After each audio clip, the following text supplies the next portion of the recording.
dive 760 on the Shinkoku Maru in Truk Lagoon. This dive was for March 2025 as part of a week-long trip on the Truk Odyssey liveaboard. This was the second dive we did on this wreck out of 3 total dives, and started off near the bow on the seabed on the port side. This area is known to have these zebra sharks resting here, and we found this one which allowed us to get fairly close up to it.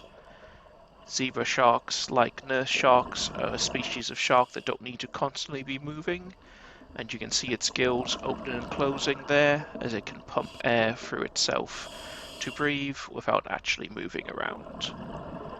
Moving towards its face, it allowed us to get very close to it, and we have a couple golden trevallies around its fin on the top there, and you can just see there a Remora behind it.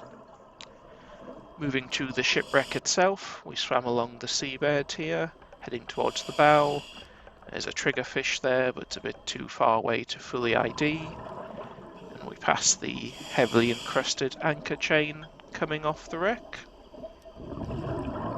And pan up to have a look at the sort of deck level. Couple shots looking up at the bow here. This one you can see the silhouette of our liveaboard moored directly above the wreck. And then we start to swim down the starboard side of the wreck. We've got this golden spadefish here. This is a species of fish that are very inquisitive towards divers. They quite often come over, check you out, and sort of swim next to you for quite a while. As you can see, this one was slowly swimming, kept turning back to have a look at me.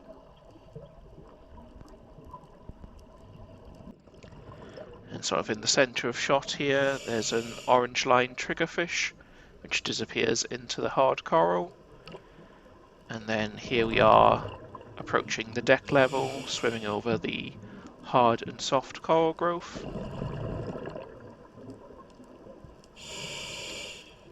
To start off with, there's a display of artifacts here.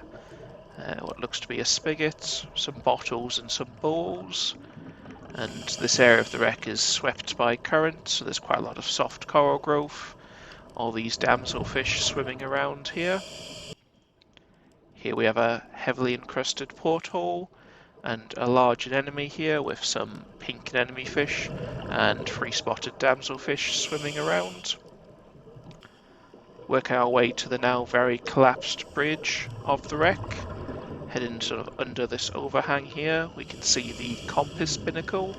This would house the ship's compass and stop it being interfered with, as well as some ship's telegraphs.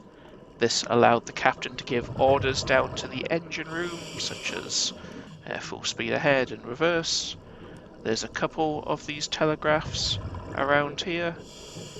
Some are quite difficult to get in to see, and then if we swim round, some are more exposed like this one, which you can see the order mechanism on each side, and another angle of it there.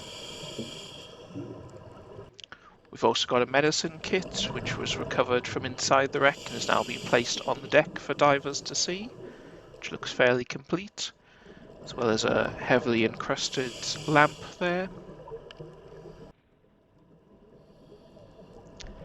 And through this door we have what used to be one of the highlights of the ship, the surgery table. Given the area around this is starting to collapse, our guide advised us not to go inside, so we sort of looked in through the door there.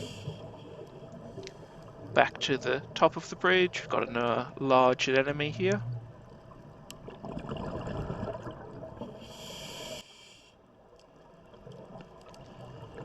As well as this crane mechanism along the side of the wreck. A pair of masked rabbitfish swimming past us there. And we're sort of making our way back towards the very bow of the ship, which is upper level.